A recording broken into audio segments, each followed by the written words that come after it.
네, 안녕하십니까. 예, 저는 97년 4월부터 지금까지 이제 몽골에서 선교 사역을 감당하고 있는 정광훈 선교사입니다. 저는 이 시간에 잠깐 어떻게 제가 주 예수 그리스도를 개인의 구주로 영접하게 된 어떤 그런 구원의 감정을 잠깐 나누고, 이 다음 시간에는 또 주님께서 저를 선교 사역으로 부르신 그 소명들에 대해서, 그리고 97년 이후부터 지금까지 주님께서 저와 제 가정을 통하여서 몽골에서 이루셨던 그 사역들과 또 현대 진행 중에 있는 사역들, 그리고 제 마음에 품고 있는, 또 주님 제 마음속에 비전을 주시고 또 기도 제목을 주신 그런 내용들을 함께 나누는 그런 시간을 갖도록 하겠습니다. 먼저는 제 구원 간증을 함께 나누도록 하겠습니다. 저는 실상 전혀 기독교적인 배경이 없는 그런 가정에서 태어나고 자랐습니다. 제 부모님은 그냥 전형적인 한국의 토속 어떤 신앙을 가지고 계셨고, 그래서 다른 게 아니라 저희는 가끔 집에서 무당의 굿소리를 들었습니다.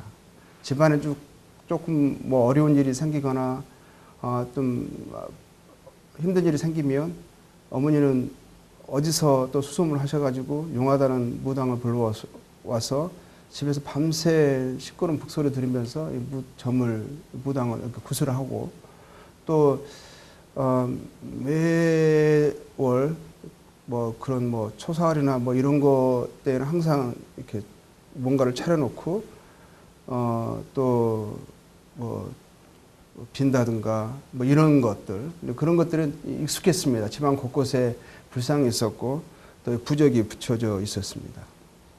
그런 배경에서 제가 자랐기 때문에 전혀 하나님에 대해서, 성경에 대해서 전혀 들을 수 있는 기회가 없었습니다. 물론 제 친구들 가운데서 중학교, 고등학교 때 교회 다녔던 친구들이 있었어요. 그 친구들이 이제 교회 가자고 했고, 또 그런 친구들 따라서 교회를 다닌 적도 있었고, 꽤 오랜 시간 1년 가까이 다닌 적도 있었어요. 그런데 다녔던 주 이유는 뭐냐면 하나님에 대해서, 진리에 대해서 그런 것에 대한 어떤 해답을 찾기 위한 어떤 그런 이야기를 듣기 위해서 갔기보다는, 진리가 목적이 아니라 그냥 거기에 가면 여자애들이 있고 친구들과 어울려서 놀고 이런 것이 다였습니다. 거기에서 정말 진리에 대해서, 삶의 궁극적인 질문과 해답에 대해서 들은 기억이 없어요. 그냥 친구들과 어울리고 여자애들과 같이 놀고 이런 것들이 좋았던 것 같아요. 그래서 이제 교회를 간 적이 있었지만 전혀 이제 하나님에 대해서, 구원에 대해서 들은 적이 없습니다. 근데 제가 제 아버님이 이제 토목계통의 일을 하셨어요. 그래서 아버님 제게 원하셨던 것은 제가 토목기사가 돼서 아버님의 뒤를 이어서 사업을 하기를 원하셨었어요. 그때 토목 관련된 일이 아주 잘 됐었거든요. 그래서 아버님은 저에게 이과를 가라 하셨어요. 저는 진로에 대해서 별다른 생각이 없었기 때문에 그냥 아버님의 원함을 쫓아서 그냥 이과에 갔습니다. 그런데 제가 고등학교 진학하면서 친구들과 어울려 다니면서 제 안에 있는 끼를 제가 발견하게 된 거예요. 그게 뭐냐면 수학여행 가거나 체육대 같은 데 가면 제가 이제 친구들 앞에 서게 되고, 또 이렇게 서게 되어가지고 게임을 진행을 하거나 사회를 보거나 이러면 아이들이 너무 재밌어하고, 그리고 이제 그런 걸 보면서 제가 무대만 서게 되면 이 끼가 발동이 되는 거예요. 이제 그러면서 또 이렇게 재밌게 지냈습니다. 그러는데 어느 날 친구들과 함께 이제 시내를 배회했어요. 배회하는데 제 손에 전단지가 주어졌습니다. 근데 전단지가 어떤 거였냐면 청소년 극단의 영국 단원을 모집하는 그런 전단지였어요. 그걸 딱 받는 순간 뭔가 희열을 느꼈어요. 이것이다 싶은 뭔가 짜릿하게 제 마음속을 찾아갔습니다. 그래가지고 전단지를 받고 허겁지겁 그곳을 찾아갔어요. 그래가지고 오디션을 보고 제가 또 합격을 했어요. 그래가지고 연극을 이제 하게 되는데, 청소년 극단이에요. 일반 극단이었습니다. 학교에서 하는 게 아니라. 하고 또 표도 팔았어요. 표도 잘 팔리고, 그리고 제가 그 연극에서 제 주연을 맡았어요. 그리고 연극을 하는데, 연극하면서 그게 몰입이 되고, 그리고 박수갈채를 받고, 이걸 하면서 정말 전에 경험하지 못한 짜릿한 감정과 희열을 맛본 거예요. 그러면서 생각한 게 이것이다 싶었습니다. 정말 한 번뿐인 인생이라는 것을 제가 알았거든요. 이 한 번뿐인 인생을 어떻게 살 것인가. 그전에는 그냥 생각이 없었어요. 그냥 어울려 다니고 친구들하고 놀고 또 공부를 잘해서 또 나중에 좋은 직장을 가거나 또 아버님 말씀 쫓아서 뭐 토목기사가 되면은 그냥 돈 잘 벌고 그냥 그렇게 인생 결혼하고 인생 살아가는 거. 그 정도로만 생각을 했습니다. 그런데 그때 재밌게 살 수 있는, 후회하지 않는 그런 인생에 대해서 생각을 한 거예요. 어차피 한 번 사는 인생이라면 내가 원하는 것을 하면서 살아야겠다. 그리고 정말 재밌게 살고 싶다. 라고 생각을 하게 됐었어요. 그래서 그때 이제 생각한 게 나는 연예계다. 이제 다른 말로 그때는 또 그때는 그랬었는데 이제 나중에는 그 말 좀 멋있게 표현을 해서 예술계다. 라고 하면서 그쪽 진로로 마음을 정했습니다. 근데 그러기 위해서 첫 번째 관문이 뭐였었냐면 연극영화과에 진학하는 거였었어요. 그래서 이제 그때 함께 연극을 했던 뭐 동료들 또 선후배들 이렇게 해가지고 모두가 다 연극영화과가 꿈이었었어요. 그래서 이제 가장 가고 싶었던 그 대학이 이제 어떤 곳이었냐면 모든 사람이 첫 번째 그것을 지망을 했었어요. 근데 안 되면 다른 데 하고 했었는데 첫 번째가 저는 제일 좋은 데를 가고 싶었어요. 나름대로 자신이 있었어요. 제가 박수가채를 받으면서 느꼈거든요. 나는 할 수 있다. 그러면서 생각한 게 이제 중앙대 연극영화과를 진학을 희망을 하고 또 온서를 냈는데 모든 사람이 안 될 거라고 했어요. 뭐 또 합격을 기대하지 않고 제 부모님은 아버님은 너무 싫어하셨어요. 여기 토목기사를 해야 되는데 갑자기 뭐 이상한 그때 아버님은 그쪽의 계통에 대한 선입견이 아직 안 좋으셨어요. 뭐 딴따라 막 이러셔가지고 도저히 우리 집안의 큰아들이 당신의 큰아들이 이 일을 한다는 것에 대해서 용납을 하실 수가 없었어요. 그럼 너무 정말 분노를 하셨어요. 저한테. 도저히 안 된다. 정말 아버님 반대를 하셨는데 아버님의 반대가 저를 꺾을 수 없었습니다. 저는 마음이 조용해졌어요. 저는 이것이 아니면 살 의미가 없었어요. 그런데 제가 합격을 했습니다.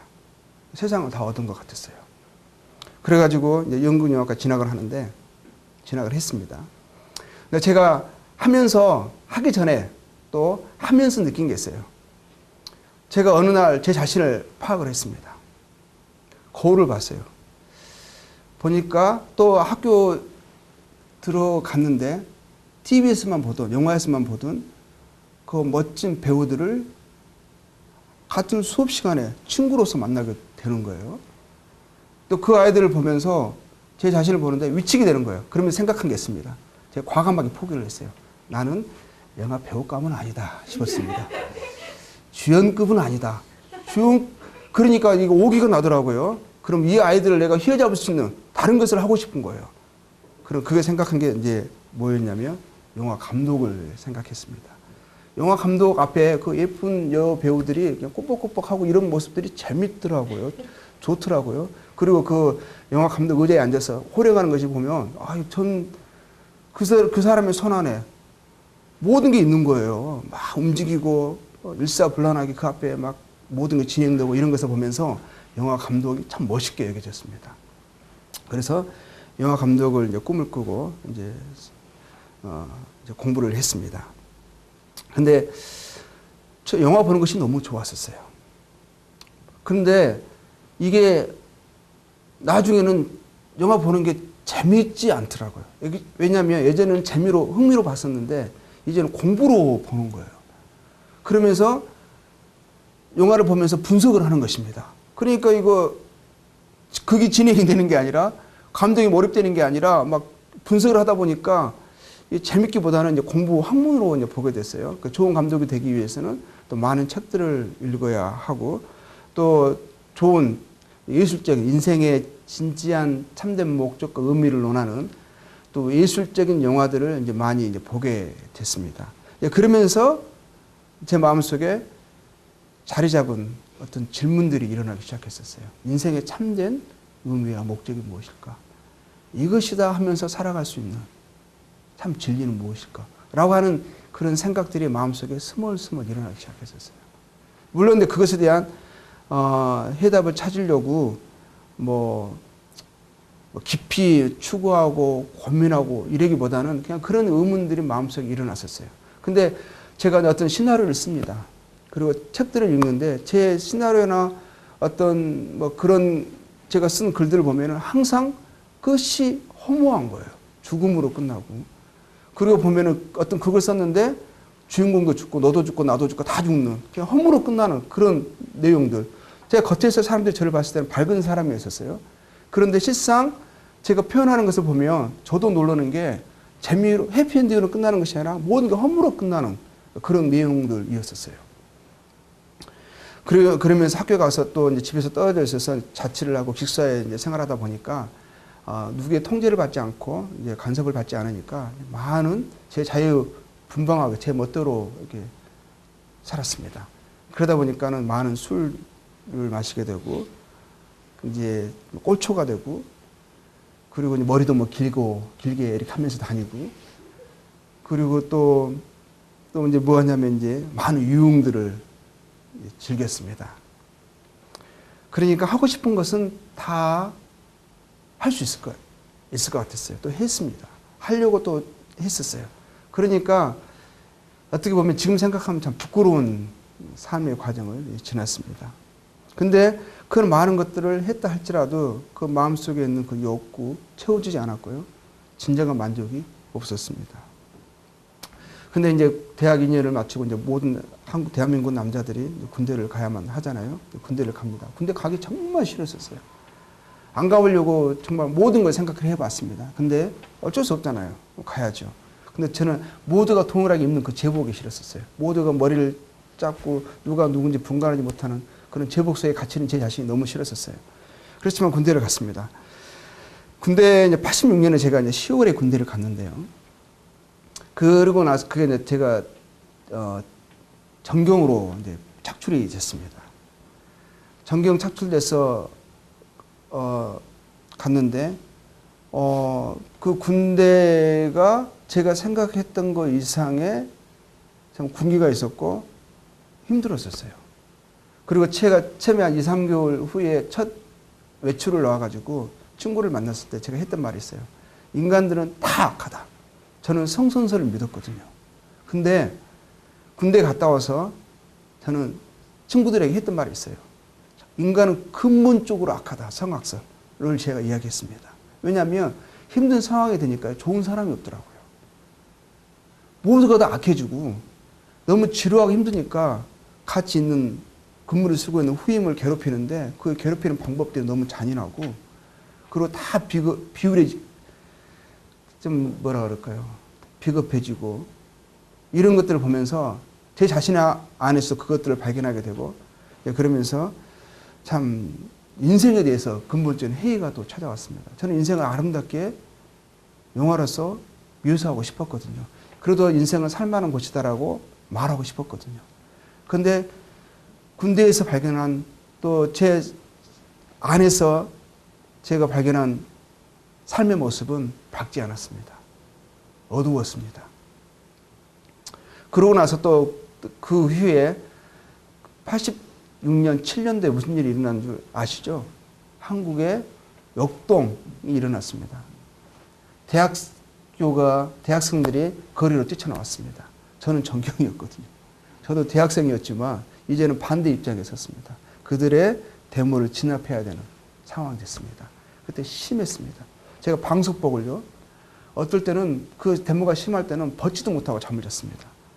여름에 막 데모를 막을 때 두꺼운 방석복을 입고 헬멧을 쓰고 또 방독면을 쓰면 방독면을 벗을 때는 막 땀이 쭉 흘러나왔어요. 거기에서 많은 마음속에 갈등들이 있었습니다. 어떨 때는 뭐 위기 상황, 정말 생명의 위협을 느낄 만한 위기 상황도 만나기도 했었어요. 어떨 때는 학생들이 친구잖아요. 근데 그 친구들은 저를 제가 데모 진압부대 전경 옷을 입었다는 것으로 그들은 저를 적으로 취급하고 막 공격을 하는 거예요. 그랬는데 그런 어려운 상황을 겪으면서 많은 마음속에 회의가 일어나게 되고 또 인생에 대해서 질문을 갖게 되고 그랬습니다. 근데 또 이제 있던 소대장님이 이제 경찰대 생이잖아요. 졸업생들입니다. 근데 그 전에 바로 그 소대장님도 이분이요 아주 나쁜 소대장이 있었어요. 모든 소대원들이 그분을 너무너무 싫어했어요. 그분은 자기의 유익을 위해서 모든 소대원들을 괴롭혀요. 새벽 2시가 3시가 돼도 자기 소대원들 이렇게 세워가지고 자기 원하는 것을 하게 하고 아주 나쁜 소대장이었어요. 근데 이분이 이제는 이제 그 퇴역을 하시게 된 거예요. 그러니까 하는 날 우리가 송배를 하는데요. 속으로 다 환영회를 했습니다. 그러고 환호를 질렀어요. 나가는 순간 모두가 이야! 막 해방이다 그랬습니다.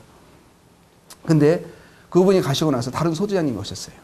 근데 이분은요, 처음에 좀 그분도 무서워 보였어요. 그 전에 오늘 소대장님에 대해서 우리가 모두 질려 있었기 때문에 이번에 어떤 소대장님이 오실까라는 그런 게 있었거든요. 근데 소대장님이 오셨는데 이분도요, 처음에는 무서웠었어요. 막 군기를 잡는데, 막 모두가, 야, 더 지독한 사람 온 거 아니야? 막 이랬습니다. 그런데 그분이, 시간이 지나가면서, 이분은 다른 사람과 다르다. 자기가 한 말에 대해서 책임을 지고, 또 소대원들에 대해서 사랑하고, 또 그들을 염려하고, 아끼는 정말 소대장의 모습을 저희들이 발견하게 된 거예요. 그래서 나중에 시간이 지나갈수록 모든 소대원들이 이분을 좋아하게 됐습니다.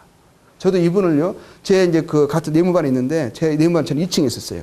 근데 소대장님도 같은 내무반을 썼었거든요. 근데 1층 구석에 있었습니다. 뭐 커튼 쳐주고 이렇게 했었지만, 제가 일어나서 보면은 그분의 틈새로 그분이 뭐 하고 있는 게 보였었어요. 가끔 보는데 그분 일찍 일어나서요, 항상 무릎 꿇고 뭔가를 보고 계세요. 근데 그게 성경이었습니다. 아주 실력 있는 소대장이셨거든요. 경찰대 2기생인데. 그런데도 이분이 소대원들 대하는 그런 모습이라든가, 또 이런 모습들을 보면서 이제 존경을 사게 됐는데, 제가 이제 또 회식하게 되면 제가 항상 사회를 봤거든요. 사회를 볼 때, 근데 그 전에 소대장님은 막 술 먹고 막 그랬습니다. 근데, 그리고 소대원들을 막 괴롭히고 막 분위기가 나중에는 그분 때문에 어려워지고 막 이런 적들이 있었거든요. 근데 이 소대장님은 술을 안 마심에도 불구하고 항상 그 회식 자리에 있는 거예요. 근데 제가 이제 사회를 보니까 저도 이제 술 한 잔 들어가고 얼큰해지면 또 제 끼가 나오잖아요. 제정신이 아니게 됩니다. 그러다 보면은 뭘 하겠습니까? 소대장님을 놀리게 되는 거죠. 감히 술김에 술김이라는 것을 이용해서 놀리는 거예요. 놀리는데 뭘 놀리겠어요? 이분이 이제 모두가 다 기독교인한 것을 알아요. 그걸 가지고 놀리는 거예요. 소대장님 아멘 하면서 이제 하고 뭐 그러면서 그런 식으로 놀리니까 근데 이분이 다 그러면 막 아이들이 막 거기서 막 터집니다. 막 웃고 막 하는데 소대장도 약간 씁쓸한 미소를 짓긴 듣는데 나중에 가면은 제가 술을 깨고 나서도 제가 어제 뭐 했지 싶을 어찌 생각하면 아찔해요. 근데도 그분이 그것 때문에 저한테 어려움을 주거나 그냥 그걸 인정하시고 그냥 웃고 이러시고 넘어가셨어요. 이제 그분을 제가 마음속에 존경하는 게 있었거든요. 근데 가끔 이제 개인 면담을 할 때가 있어요. 면담해가지고 이제 어떻게 지내니 어려운 것은 없니 물으십니다. 근데 끝에 꼭 하시는 말씀이 있어요. 혹시 성경에 대해서 하나님에 대해서 예수님에 대해서 들어본 적 있느냐 뭐 관심 있느냐 뭐 물어보세요. 저는 압니다. 전도하시려고.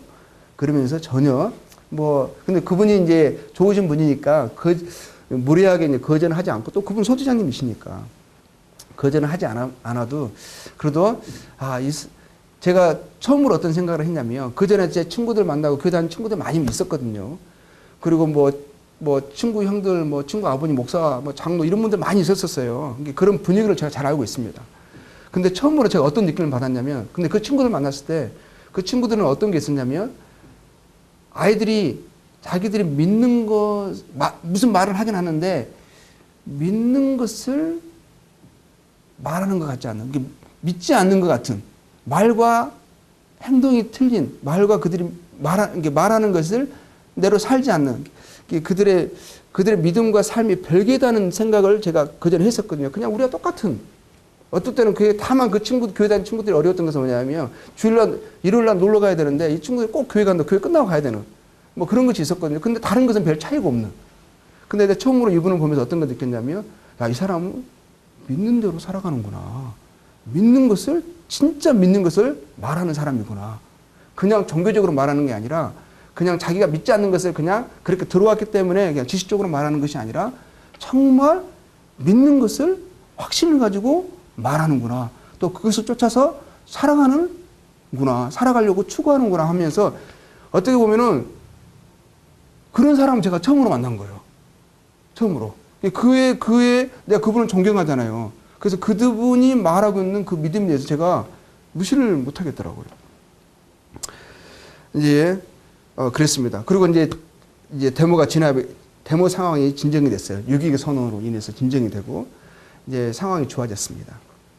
그리고 나서 이제 갈수록 이제 그것이 완화가 됐어요. 근데 지금 한국 때 상황이 데모가 심해지면서 급격하게 데모 진압 부대를 급격하게 이게 충당을 했었거든요. 근데 데모가 안정되다 보니까 쓸도 없이 데모 진압 부대가 많아져 버린 것 때문에 그 부대를 해체하는 상황이 일어나게 됐어요. 그래서 부대를 해체하는데 제가 이제 제대 그때 이제 한 6, 7개월 남겨놨을 때인가요? 아마 그랬을 거예요. 이제 한 6, 7개월 아니고 진짜 한 뭐 8개월, 9개월 막 그 정도 됐던 것 같아요. 남겨놨는데 그때 제가 이제 고참이 되려고 하는데 그런 시점이거든요. 그런데 부대가 해체되면서 제 부대로 그 다른 부대에 속했던 사람들이 이제 전입해서 들어오는 거예요. 근데 제 소대에 들어왔던 그 다른 부대에서 온 전입한 그 부대원들이 어떤 사람들이었냐면 고참들이 들어오는 거예요. 제대를 얼마 안 남겨도 고참들이 들어오는. 그러면 중간 교수인 저희들이 가장 이게 신경이 예민해지거든요. 왜냐하면 제가 이제는 고참에 대해서 그 어떤 이제 지금까지 후임으로서 어려웠던 것을 이제 만회하고 이제 인생이 이제 필 때가 됐는데 이분들이 들어오니까 이분들을 경계하고 뭔가 분위기를 잡지 않으면 어려워지는 거예요. 그래서 우리 중간 고참들이 이제 모여가지고 이 사람들을 우리가 고참으로 인정하지 않고 우리가 군기를 잡아야 된다 했습니다. 그럼 이 사람 저대 정말 한두 달 남겨놓고 온 사람들이 그러니까 정말 안 된 사람들이죠. 와가지고 딱 우리 아침에 조회를 합니다. 그 다 가게하고 딱 차에 우리 그 보통 전경부대 닭장차라고 그랬었어요. 딱 불러놓고 고참들을 불러놓고 기합을 주는 거예요. 그럼 이분들이 고참이니까 막 이제 우리 쉽게 말하면 쉬운 말로 이렇게 인정하지 않고 뻐대기입니다. 막 거절하고 안 하겠다고 막 하고 그랬었어요. 근데 그 중에서 한 명이 이상했었어요. 한 명이 마치 쫄병처럼 하는 거예요. 그리고 근데 그게 무서워서 그런 게 아니라 정말 모든 중간 우리 동료들이요. 그분의 그 고참에 다른 사람과 전혀 특이한 행동 때문에 놀랬습니다. 마치 쫄병처럼 부대에서 고참들을 구두 신발 정리하고요. 막 무심부로 막 자기가 일어나서 하고 이상한 거예요. 그래서 오히려 중간 고참들이 그랬습니다. 아 이러지 마시라고. 오히려 다른 사람들은 막 이렇게 하려고 하는 사람들 막 고참으로서 그것을 찾으려고 하는 사람들은 오히려 더 누르고 몰래 데려가서 막 이렇게 기합도 주고 때리기도 하고 이러는데 이 사람한테는 모두가 다 그렇게 할 수 없는 거예요. 아주 막 겸손하게 막 밑에 내려가서 쫄병처럼 막 해버리니까. 그래서 모든 사람이 잘해주고 싶은 마음이 생겼어요. 제가 그 친구에게 연민하는 마음이 생기는 거예요. 잘해주고 싶은 거예요. 그래가지고 이제 근무 쓰고 나서 둘이 이제 그 닭장차 함께 이제 각게 한 번은 이제 같이 앉을 때가 있었어요. 이런저런 물어보는데 고향이 같은 거예요. 그래서 이제 학교를 물어봤습니다. 학교를 물어봤는데 같은 고등학교를 나온 거예요. 그래가지고 또 몇 회인지 언제 졸업했니 물어보니까 제가 1년 후배인 거예요. 그러니까 이제는 달라지죠. 그때는 말하는 것도 약간 서로 써먹써먹했어서 이제는 이제 둘이 있을 때는 제가 선배니까 이제 말도 내리고 이제 그런 식이 됐습니다. 근데 이제 보니까 이 친구 항상 성경을 읽고 있는 거예요. 그리고 그게 구원받고 얼마 되지 않아서 제 부대로 전입돼서 온 거예요. 정말 뜨거웠을 때예요. 인생의 참된 의미와 목적을 깨달은, 진리를 발견한, 구원의 분명한 확신을 가지고 정말 그 마음이 뜨거웠을 때, 가장 충만했을 때 저희 부대로 전입 온 것이었거든요. 그러니까 사람들이 자기를 어떻게 보느냐, 고참으로서 대우를 받아야 되느냐, 이게 문제가 되지 않았던 거예요. 그 마음속에는 어떻게 하면 복음을 이 소대원들에게 전할까? 자기 삶을 통해서 그리스도를 나타내고 싶은 게 그의 마음의 소원이었습니다. 목적이었었어요. 그러니까 그가 낮아지는 것이 전혀 문제가 안 되었던 거예요. 그래서 근데 저는 이제 그냥 잘해주고 싶은 마음만 있어요. 근데 제가 그때 제대가 이제 한 6개월 정도 이제 남겨지게 되고 그러니까 뭘 하게 되냐면 글을 씁니다. 또 책을 계속 봐요. 제가 좋은 감독이 되기 위해서는 좋은 책도 읽어야 되고 좋은 작품도 써야 되고 시나리오 쓰는 건 항상 공부하고 있었거든요. 쓰고 있었거든요. 근데 제가 그때 제 삶에 그때 화두가 뭐였냐면 구원이었어요. 구원. 참 희한하죠. 이거는 구원이라는 게 성경에 구원이라는 단어가 있는지도 몰라요. 그냥 제 마음속에 뭐냐면 인생의 의미가 무엇일까? 참된 가치는 무엇일까? 그리고 삶의 해방이라 하는 거. 자, 이것이다 하면서 살아갈 수 있는 삶의 이유와 목적이 되는 그것은 무엇일까? 그런 화두로서 그냥 구원이라는 단어를 생각하고 있었지, 어떤 성경에서 말하는 구원의 의미를 생각하고 있었던 것은 아니에요. 저는 성경에 구원이라는 단어가 있는지도 몰랐어요. 그런데 어느 날 그 친구가 둘이 또 근무 쓰고 들어와고 둘이 함께 앉아 있었어요. 앉게 됐는데 또 성경을 읽는 거예요. 근데 그때 제가 그 문제를 고민하고 생각하고 있었어요. 근데 제가 나름대로 지적 교만이 있었거든요. 어떻게 중생들이 이런 문제를 가지고 고민하겠느냐. 이거는 그냥 영화를 생각하는 사람들은 감독이 되기를 원했던 사람들의 마음속에 이런 게 있어요. 모든 사람들을 계도해야 된다. 이들의 정신세계를 이끄는 우리가 정신적인 지도자다. 이런 말도 안 되는 교만들을 품고 있었거든요. 또 그런 생각을 하고 있었어요. 그래서 나름대로 지적 교만을 가지고 있었어요. 그래서 그 친구한테 성경 읽고 있으니까 네가 뭐 성경 읽어봐도 뭐 네가 뭘 알겠느냐 싶었어요. 네가 인생을 아느냐 이렇게 생각하고 있었어요. 그리고 그 친구한테 그냥 한마디 물어본 거예요. 너 구원 받았니? 이렇게 물어봤어요. 근데 그 의미가요, 다른 의미가 아니라 인생의 참된 가치와 의미를 네가 생각하고 있느냐, 네가 이런 문제에 대해서 고민하겠느냐, 성경이 그것을 말해주느냐, 뭐 이런 식으로 약간 무시하는 의미가 있었어요. 내가 이런 말을 하면 얘가 나를 훌륭하십니다. 역시 다른 사람들이 생각하지 못하는 것을 생각하고 있는 그런 분이시네요. 나는 그런 존경심을 유발시키는 그런 단어라고 생각을 했거든요. 근데 그 친구도 저를 쳐다보니 깜짝 놀라는 거예요. 내 입에서 구원이라는 단어가 나왔다는 자체가 신기한 거예요. 깜짝 놀라더니요. 처음에는 어안이 벙벙하더라고요. 그러면서 하는 말이 저 구원 받았어요 이러는 거야. 제가 그 말을 듣는데 저도 놀랐습니다. 속으로는 건방지게 어떻게 이렇게 확신을 가지고, 근데 그 확신이 그냥 하는 말 아니라 정말 확신이 있었어요. 기분도 나빴지만 한편으로는요 부러웠었어요.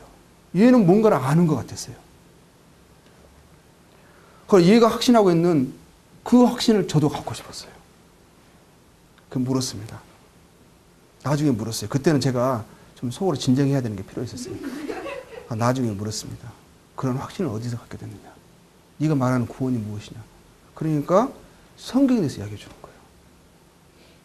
그 나중에 알게 되는 것은 제 그 친구가 알고 보니까 그 구원을 받고 그 전에 이제 교회를 다니다가 있는 상황에 있어서 이제 그런 부분에 구원 확신이 없는 상황에서 있었는데, 나중에 그 부대원, 쫄병, 부대 들어오니 몇 달 안 된 심참을 통해서 그 삶을 보면서 도전을 받은 거예요.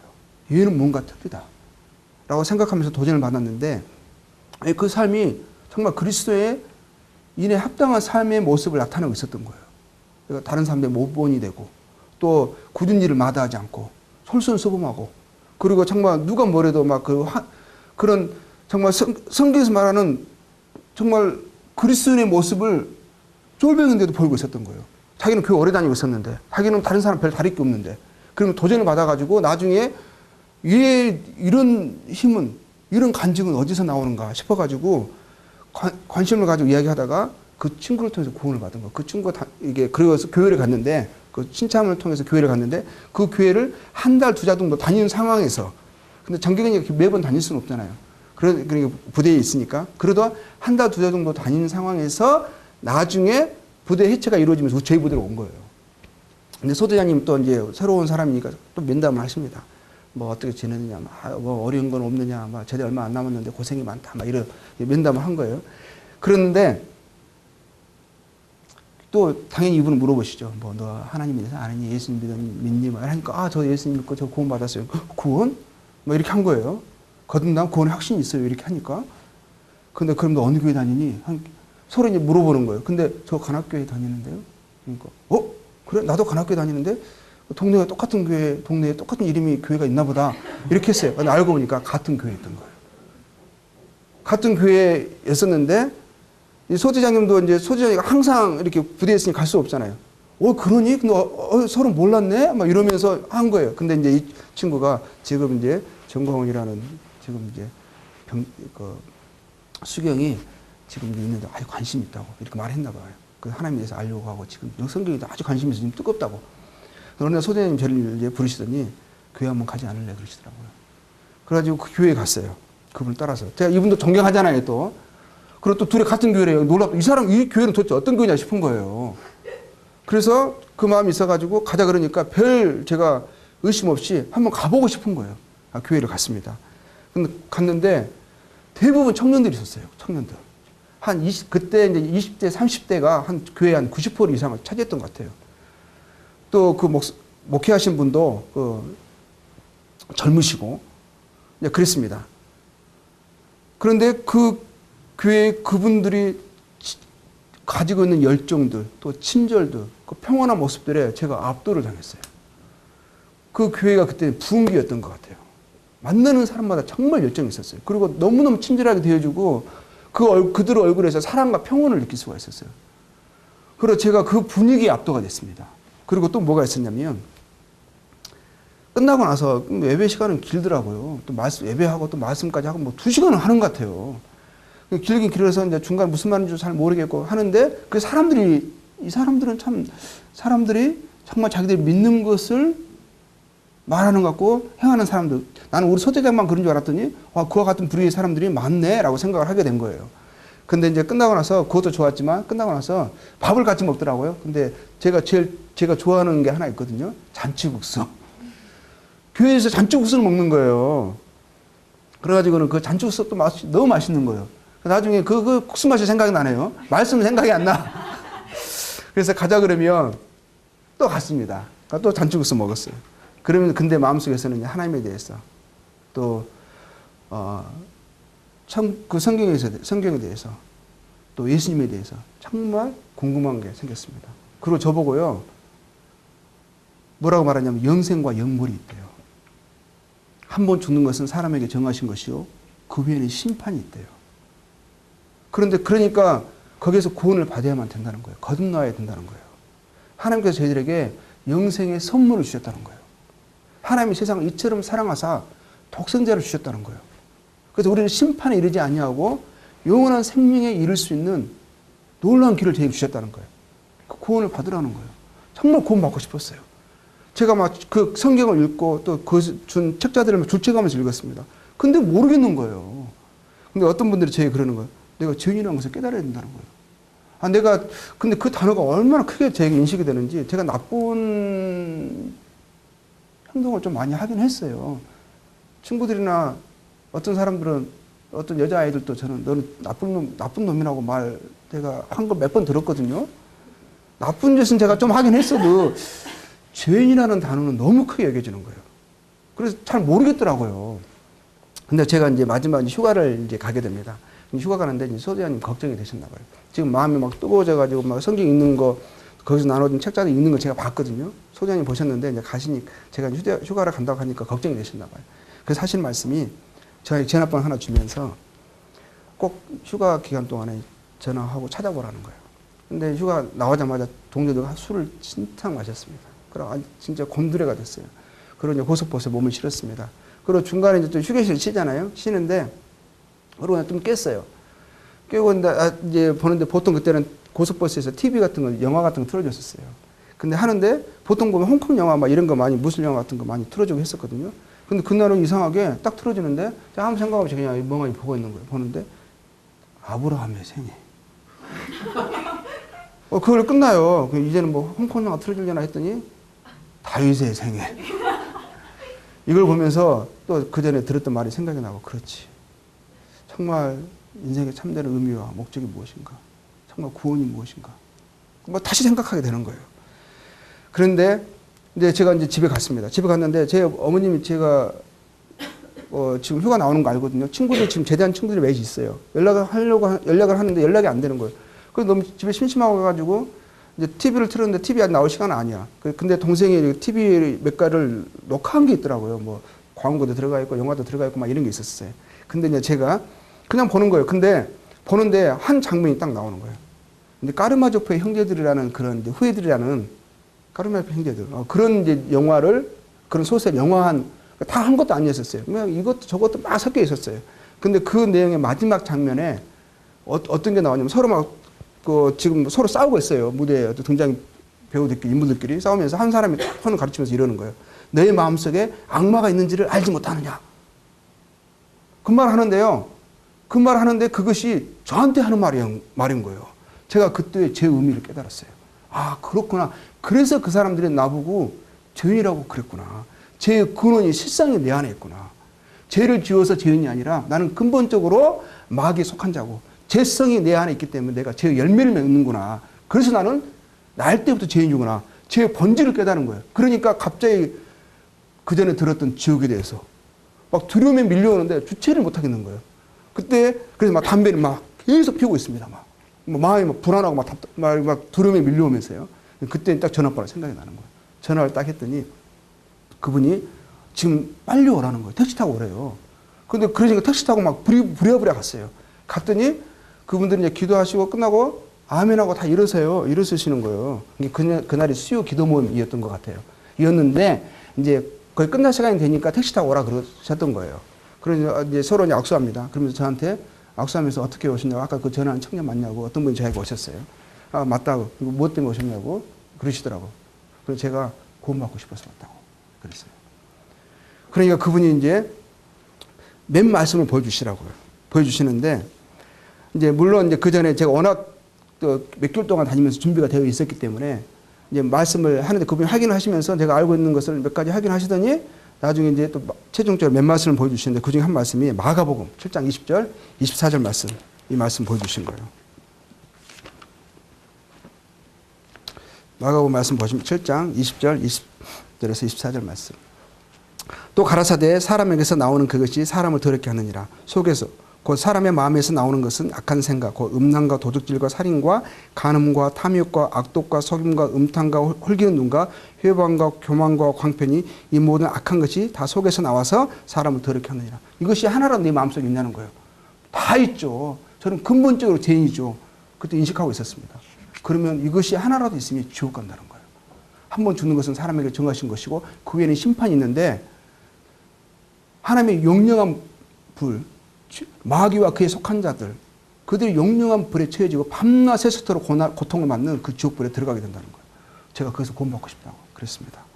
그분이 저에게 또 다시 그리고 예수님에 대해서 말씀해 주시고 예수님이 이 땅에 오신 이유, 그분이 누구신가, 또 그분이 하나님이신데 하나님의 아들이신데 이 땅에 왜 오셨는가, 그리고 오셔서 저희들을 구원하시기 위해서, 죄인들을 구원하시기 위해서 하신 일, 그 십자가에서 이루신 흘리신 그 피에 대해서 말씀하시고 십자가에서 죽으실 때 다 이루었다라고 말씀하시면서 우리의 모든 죄값들을 다 갚으셨다, 지불하셨다. 그래서 이것을 믿는 사람들이 이제는 구원이 임한다, 구원을 약속하셨다. 이런 복음의 말씀 저에게 전해주시는 거예요. 그래서 로마서 4장 25절 말씀 보면 이랬습니다. 예수는 우리 범죄함을 위하여 내어줌이 되고 또한 우리를 의롭다 하심을 위하여 살아나셨느니라. 그러면서 이사야서 44장 21절 말씀을 해주셨습니다. 내가 내 허물을 빽빽한 구름에 사라짐 같이 내 죄를 안개에 사라짐 같이 도말하였으니 너는 내게로 돌아오라. 내가 너를 구속하였습니다. 이 말씀을 통해서 확인하게 되는 것은 하나님께서 예수님께서 십자가에서 나의 모든 죄를 용서하셨구나. 그리고 이제 제가 하시는 말씀이 이제 너는 내게로 돌아오라. 내가 너를 구속하였다. 너는 내 아들이라. 라고 말씀하신 하나님의 사랑의 초청을 복음을 통해서 들었습니다. 그리고 제가 그때 구원을 받고 제 삶이 완전히 하나님 중심으로 예수님의 그 사랑을 보답하는 그런 삶을 살기를 원하는 마음으로 제가 변화되게 되었습니다. 이렇게 구원의 간증을 이렇게 마치고요. 다음 시간에는 어떻게 주님이 저를 선교로 소명을 하셨는지 그 간증에 대해서 잠깐 나누도록 하겠습니다. 예, 감사합니다.